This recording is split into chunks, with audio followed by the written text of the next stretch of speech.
Hello, traders. FX Pip Collector here. Today is Wednesday, September 10th, and this is my analysis for the US dollar Swiss, and we are on the 4-hour time frame. So on the dollar Swiss, I still think this looks like the end of a pullback right here, the end of a three-way pattern. Now, that doesn't mean that it has to go down, take out the previous lows. This could turn into three waves up, like a corrective three-way pattern down, and it definitely could, do something up like that, like a five-wave up for a 335, or possibly three waves up for a 333. Now, the whole thing is this move down is looking very, very overlapping, very corrective.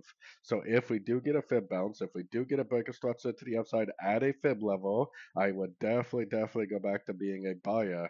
If we get a significant higher low at a fib level, I would also go and start looking for buys on pullbacks.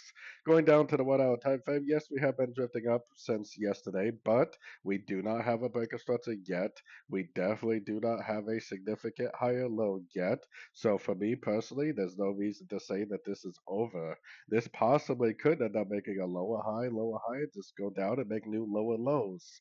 As always, the higher time frames are my friend, and those are definitely telling me to continue to look for shorts as of now.